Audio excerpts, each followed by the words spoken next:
Magandang araw mga kapatid, mga kababayan. Saan mang dako ng mundo kayo naroroon ngayon. EJ Morse is back. At mayroon tayong mga pag-uusapang ngayong araw tungkol sa mga bagay-bagay, lalong-lalo na tungkol sa mga nangyayari sa ating gobyerno. At sana doon sa mga bago pa lang dito sa aking munting channel, sana ay mapagbigyan nyo ako at mag-subscribe kayo at paki-press na rin ang notification bell. Ang like button, pati na rin ang pag-share nitong video pagkatapos natin magprograma. At salamat sa pagbibigay nyo ng chance na maging part ako ng araw nyo today. Una nating pupuntuhan ay yung pagdalo ni VP Sara sa Kongreso. Ang tinatakil dito, of course, yung kanyang budget sa office ng Vice President.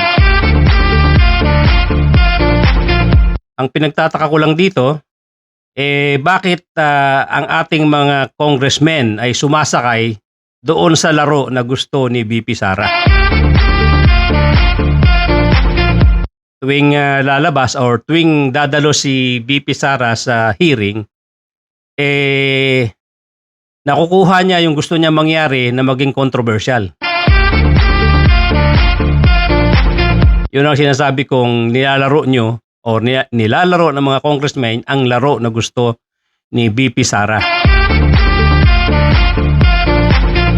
Ang laro ni VP Sara ay gusto niya lagi siyang nasa limelight. Gusto niya yung pa-victim effect. Controversial at padihado. Kaya sana mapansin ito ng ating mga congressmen at huwag na masyadong laruin yung gusto niyang laro. Very extreme yung kanyang mga pinapakitang attitude dito sa Kongreso at kahit na sino ang kausapin mo, talagang first time na magkaroon ng ganitong klaseng isang public official na haharap sa committee tungkol sa kanyang budget na gusto niya lahat ng kilos ng mga congressmen pabor sa kanya. Of course, meron din naman option nga ang mga congressmen natin na huwag sakyan yung gusto niyang laro. Tulad kahapon, extreme din ito, no? Biglang nagkaroon siya ng issue regarding siya ba ay isang witness o siya ay resource person. Ang sinasabi niya, ang nire-require lang daw na mag-oath ay yung mga resource person. At yung witness ay hindi naman daw dapat mag-take ng oath.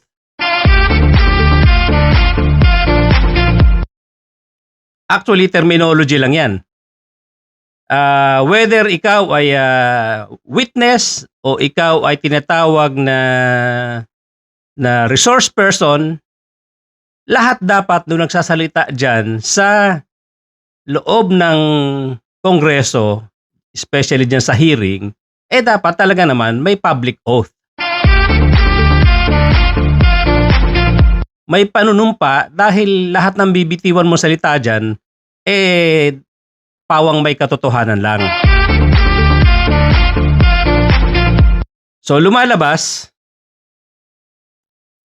ayaw niya na magkaroon ng legal basis ang mga congressmen at panghawakan yung mga sasabihin niya doon sa kanyang pagsasalita sa hearing na yon.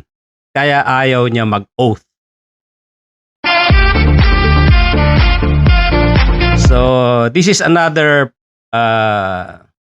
ploy para again maging controversial siya, maging padihado siya, pa-smart siya, at all times nga, every time na witness siya dyan or a-appear siya dyan sa Kongreso, gusto niya controversial siya palagi.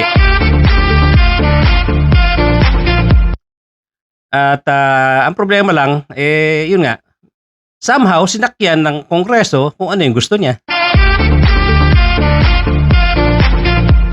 Nung sabihin niya last hearing na I leave it to the congressman to decide on my budget, something to that effect, parang sinasabi niya na bahala na kayo dyan, i-approve nyo o hindi. Kung sa akin, irespeto na din natin yun, wag na natin talagang bigyan siya ng budget o kung anong budget ang nasa isip ng mga congressmen na tama lang para dun sa kanyang ginagawang representation. At pagbibigay na walang respeto, kung kailangan nga talagang i-zero budget o piso budget yan, di piso nyo na lang. Although the last time around, parang sinasabi, mahigit sa kalahati ang tatanggalin. And deserve niya yun. Sa akin nga, baka dapat piso budget na lang yan. Kasi dapat magpakita rin siya ng respeto. Kasi nga, isa siyang public officer na dapat nagbibigay respeto sa Kongreso na nagbibigay na sila nga may power of the purse, sila ang nag-aaproba ng mga budget, kaya sila ay may karapatang magtanong. Hindi po pwedeng dadaanin mo sa pagiging spoiled brat.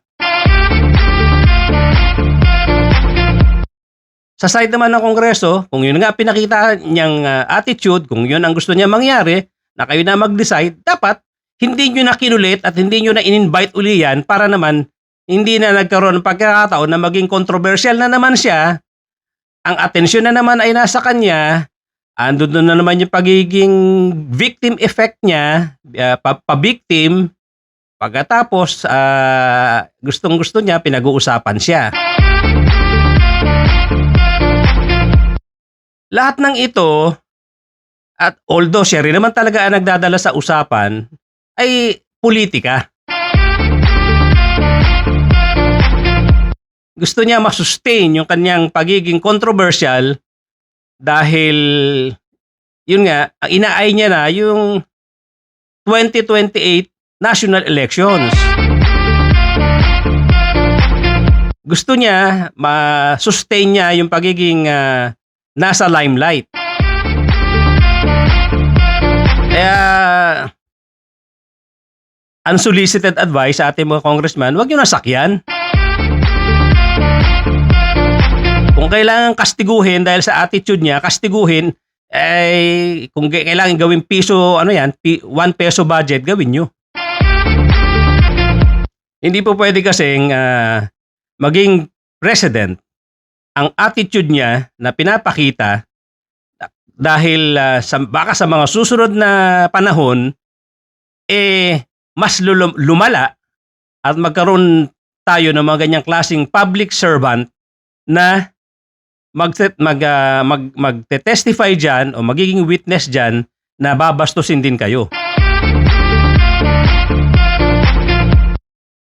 Kinakalimutan na ni BP Sara yung pagiging public servant. Sabi nga doon sa ating 1987 Constitution, public office is a public trust. Public officers and employees must at all times be accountable to people. Serve them with utmost responsibility, integrity, loyalty, efficiency, and act with patriotism, justice, and lead modest lives. Yan po ay sinasabi doon sa ating 1987 Constitution regarding public office at saka tungkol sa mga public servant. So dapat tayo mga public servant, dapat tayo may humility. Ipakita natin na humble tayo at nandiyan tayo sa opisina na yan para talagang magserbisyo sa publiko. Hindi po pera ninyo ang ginagastos dyan, kundi pera ng taong bayan. Kaya dapat humble tayo sa defend doon sa budget na hinihingi or nire-request ng opisina nyo. At hindi rin yan pag-aari ng Kongreso. Naatasan lang ang Kongreso na sila ang magbusisi ng mga budget ng mga public offices na dapat natin namang sundin ng maayos. Pare-pareho po kayong mga public servants dyan. Ang Vice President hindi pwede magyabang sa Kongreso, hindi pwedeng magyabang sa publiko. Lalong-lalo na nag-aay ka pa ng mas mataas na office. Ganon din naman sa Kongreso, huwag niyo pong sayangin ang binibigay na resources sa inyo ng taong bayan. Yung mga ganyang klase ng tao na ayaw talagang magsalita, huwag niyo na pag-aksayahan ng pera, oras at gastos ng taong bayan. Tigilan niyo na po yan. Kung ayaw niya, huwag niya. Kung kailangan bigyan ng piso budget lang yan, bigyan niyo na lang ng piso. Para naman matutong rumispeto at irespeto niya yung kanyang inuupang Office of the Vice President. Kasi po ang nabababoy dyan, hindi lang naman yung kanyang pagkatao, kundi yung mismong opisina na kanyang nire-represent. Which is the Office of the Vice President. Hindi nakatanggap-tanggap yung mga pinagagawa niya. Siya ang nagdadala doon sa usapin na eleksyon. Wala namang dapat pag-usapang tungkol sa eleksyon diyan. Hindi naman topic diyan yung sinasabing magkakaroon daw ng kilos para i-impeach siya. Wala na kaming pakialam doon. Kung ano yung hinaharap ninyo tungkol sa budget ninyo, para i-defend ang budget nyo, yun ang harapin nyo. Huwag nyo dalhin sa eleksyon dahil walang pakialam ang taong bayan kung anong plano mo sa 2028. Hindi namin pakikialaman ang plano mo at wala kaming pakialam at hindi naman dapat naman gastusan ng publiko yung oras dyan para lang i-discuss ang political plan nyo.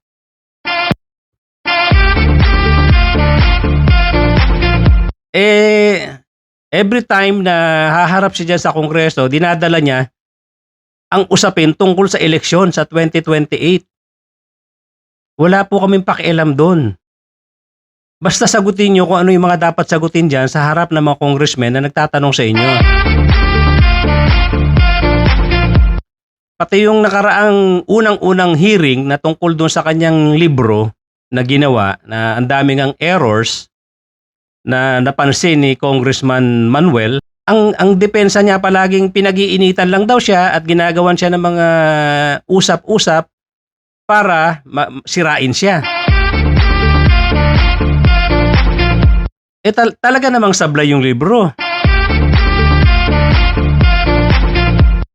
DepEd Secretary ka, maglalabas ka ng libro na hindi nailagay sa ayos. Hindi dumaan sa tamang editing. Hindi magandang influensya yan sa mga batang babasa. Alam ko kung gaano kaingat ang Department of Education sa paglalabas ng mga ganyang libro. binubusisi ang detalye niyan dahil yan ay papasok sa mga utak ng ating mga kabataan pagka nabasa nila. Kaso, dinala rin ni BP Sara ang issue doon sa kanyang future bilang isang politician. Dinadala niya sa usaping eleksyon. Kaya sabi ko nga, huwag na natin sakyan yung gustong laro ni BP Sara. Kung ayaw niya, tigilan nyo na.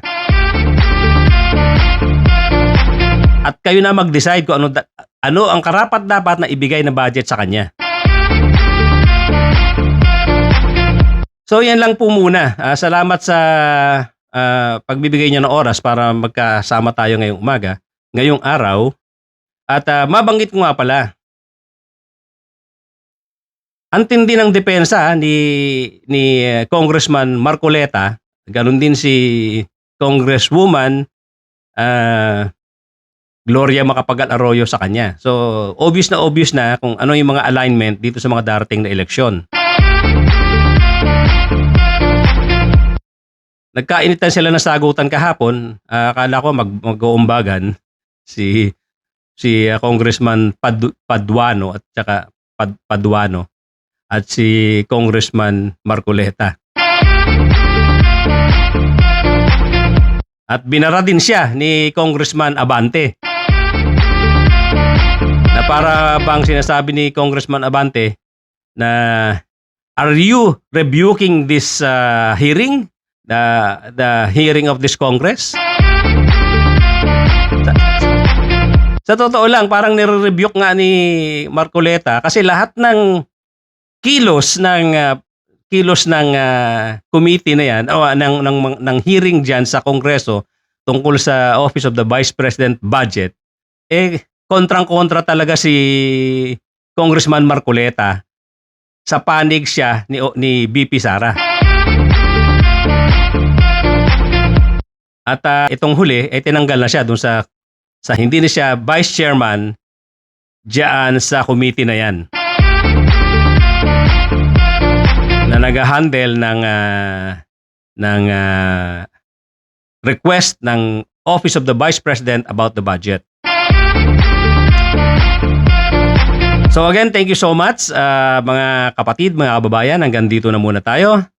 At magkikita-kita tayong muli at sana doon sa mga ngayon pa lang nakapasyal dito sa aking small channel ay wag po nating ipagdamot. Huwag nating kalimutan ang mag-subscribe. Pati yung please try to hit the notification bell. And like button at pakishare na rin itong video sa inyong mga kaibigan at inyong mga kapamilya. Thank you so much. We'll see you again.